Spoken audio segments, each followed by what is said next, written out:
सभी साथियों को जय भीम जय मूल्यवासी। इस संकल्प दिवस के अवसर पर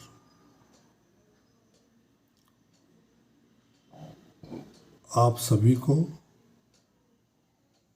जय भीम जय मूल्यवासी। साथियों,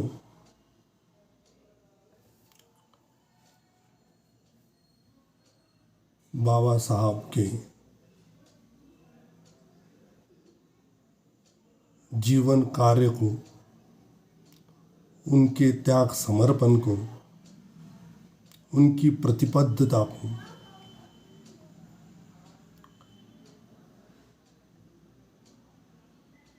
सलाम करते हुए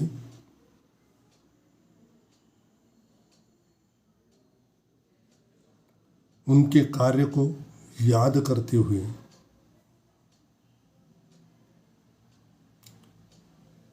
उनके अधूरे कार्य को आगे ले जाने की प्रक्रिया में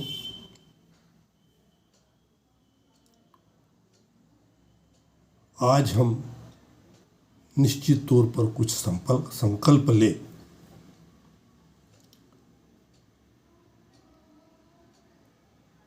बाबा साहब ने ऐसा कोई क्षेत्र नहीं है जिसका संबंध इस देश के मूल निवासी बहुजन समाज से हो, उसमें कार्य किया न हो।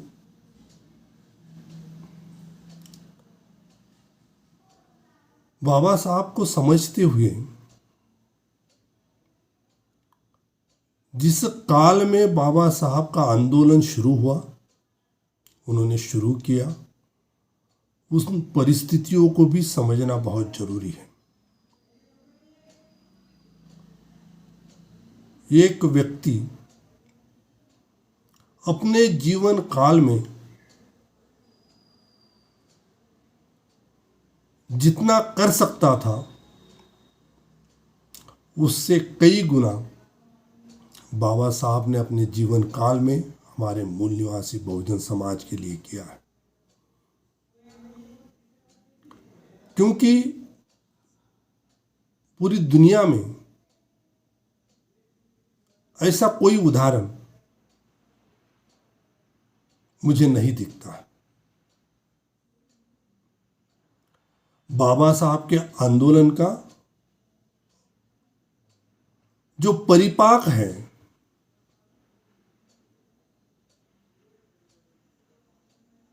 उसका परिणाम है कि हम एक अच्छी जिंदगी जी रहे हैं, वो अवसर हमें मिला है।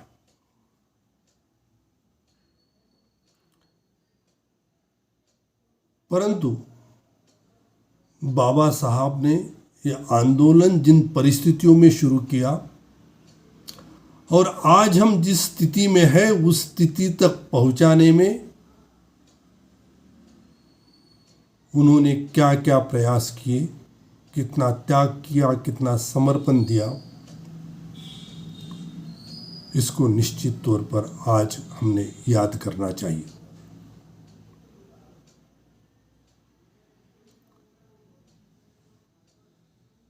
बाबा साहब के आंदोलन के 4 प्रमुख सूत्र थे। पहला, बाबा साहब ने जब आंदोलन की शुरुआत की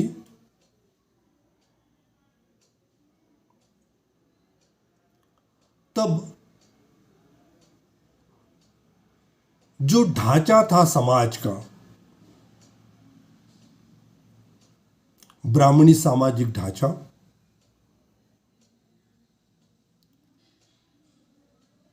जो आज भी अस्तित्व में है, तब की स्थिति बहुत ज्यादा विकराल थी।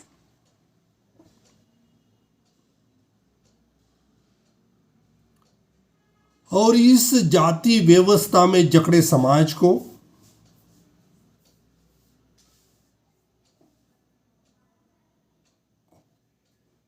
क्योंकि जातियां भी ऐसे जो एक के ऊपर एक हो, जो जाति व्यवस्था में सबसे ऊपर, उसे सभी अधिकार की प्राप्ति, उसके पास सभी अधिकार, मगर उसके लिए कोई कर्तव्य नहीं। और जो जाति व्यवस्था में सबसे नीचे,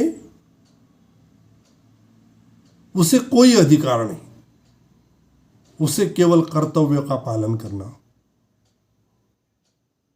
तो ये अधिकार और कर्तव्यों का समीकरण ये जातियों के स्तर पर निर्धारित था।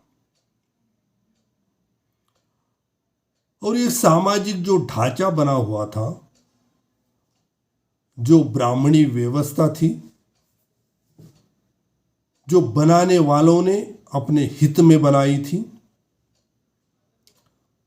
उस ढांचे को नष्ट करना ये पहला सूत्र था।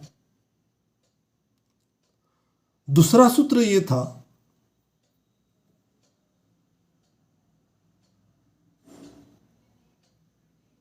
कि ये व्यवस्था को परिवर्तित करना है, इसको बदलना है, इसको तोड़ना है। तो जो इस व्यवस्था का बेनिफिशियरी है, जिसे इस व्यवस्था से लाभ हो रहे हैं, वो इसे तोड़ने के बारे में नहीं सोचेगा।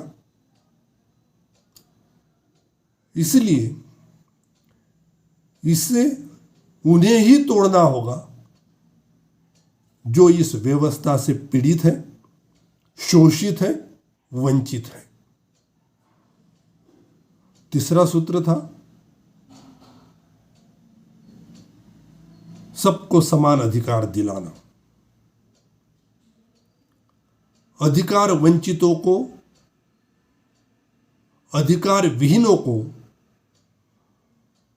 अधिकार संपन्न के बराबर में लाना, सबको समान अधिकार दिलाना। और चौथा सूत्र था अधिकार संपन्नों के बराबर में लाने के लिए वंचितों को विशेषाधिकार प्रदान करना, ताकि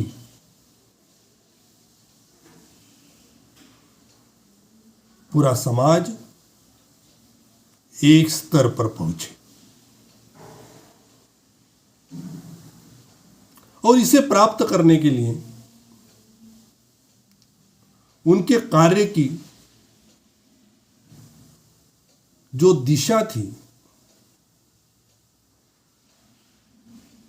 वो 3 पद्धति की थी। एक, अछूतों वंचितों में स्वाभिमान का निर्माण करना, ये पहला बिंदु। और हम देखते हैं बाबा साहब का जीवन चरित्र समझने का प्रयास करते पढ़ते हैं तो शुरुआती काल में और अंत तक बाबा साहब ने इन वंचितों और स्वाभिमानहीन समाज में जागरूकता लाते हुए उनमें स्वाभिमान निर्माण की प्रक्रिया में अपनी पूरी ताकत लगाई।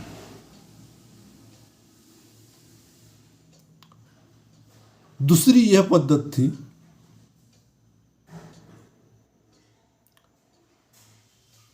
कि पिछड़ों वंचितों को राजनीतिक अधिकार दिलाना।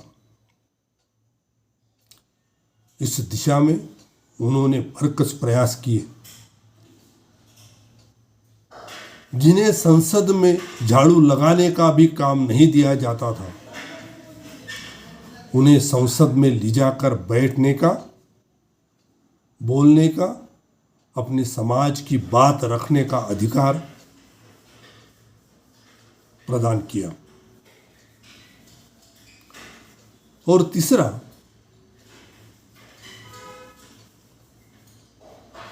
शिक्षा के क्षेत्र में सभी के लिए दरवाजे खोलना, मुफ्त शिक्षा का प्रावधान,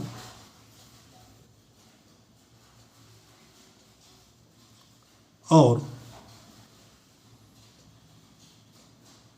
छात्रवृत्ति दिलाने के लिए उन्होंने भरसक प्रयास किए और मुफ्त शिक्षा और छात्रवृत्ति की व्यवस्था उन्होंने करवाई।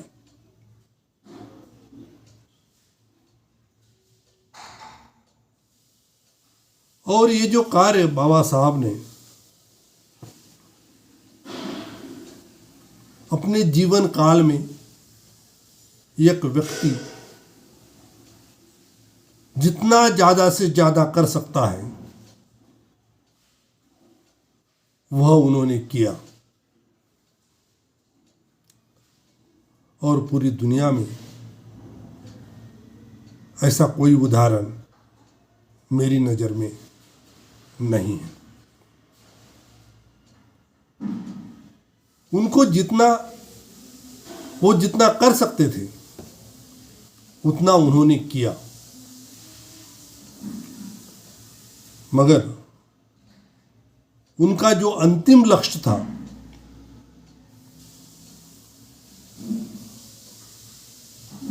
वह उनके जीवन काल में अधूरा रहा। उनका लक्ष्य था संपूर्ण व्यवस्था परिवर्तन,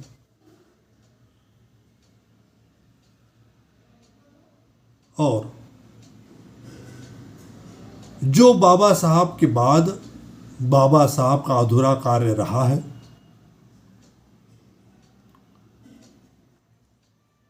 उसे आगे ले जाने के लिए ही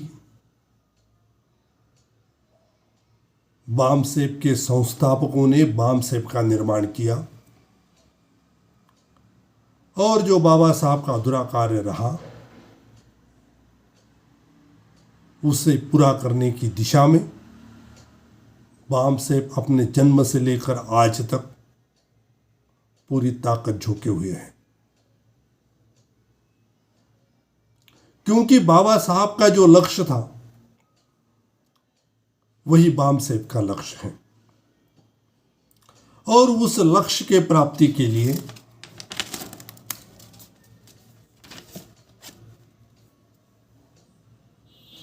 बाबा साहब ने मूल निवासी बहुजन समाज के बुद्धिजीवियों से विशेष अपेक्षा की थी, और आज भी इसकी आवश्यकता वैसे ही बनी हुई है। बाबा साहब के प्रयासों से, बाबा साहब के आंदोलन का परिपाक है कि इस मूल निवासी बहुजन समाज में एक बड़ा बुद्धिजीवी वर्ग निर्माण हुआ है। परंतु जो अपेक्षा बाबा साहब ने की थी कि उनके बाद उनके आंदोलन से पैदा हुआ बुद्धिजीवी वर्ग इस आंदोलन को आगे ले जाने की दिशा में अपनी ताकत लगाएगा। बामसेप के साथ जुड़े बुद्धिजीवी साथी इस दिशा में अपने पूरे प्रयास कर रहे हैं, परंतु समाज में ऐसा बहुत बड़ा बुद्धिजीवी वर्ग है जो इस जिम्मेवारी को आज निभाते नहीं दिख रहा। इसलिए बामसेप और बामसेप के सभी ऑफशूट विंगों के कार्यकर्ताओं की जिम्मेवारी बनती है कि इस आंदोलन को आगे ले जाने की प्रक्रिया में उसकी जरूरत को ध्यान में रखते हुए बाबा साहब के आंदोलन से जो बुद्धिजीवी वर्ग निर्माण हुआ है उसे आंदोलन के साथ जोड़ते हुए जो लक्ष्य बाबा साहब ने दिया है और जो बामसेब का भी लक्ष्य है, उस लक्ष्य की प्राप्ति के दिशा में अपना तन मन धन से पूरा सहयोग दे।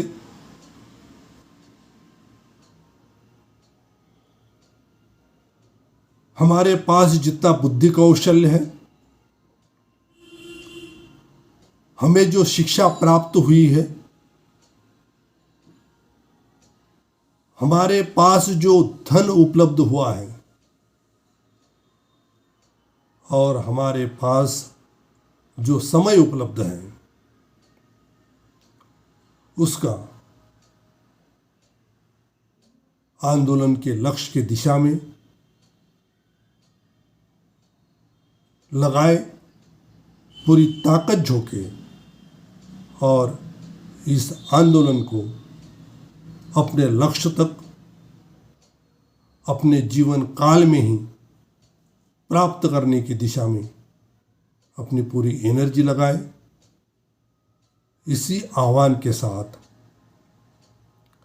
सभी साथियों को जय भीम, जय मूल्यवासी।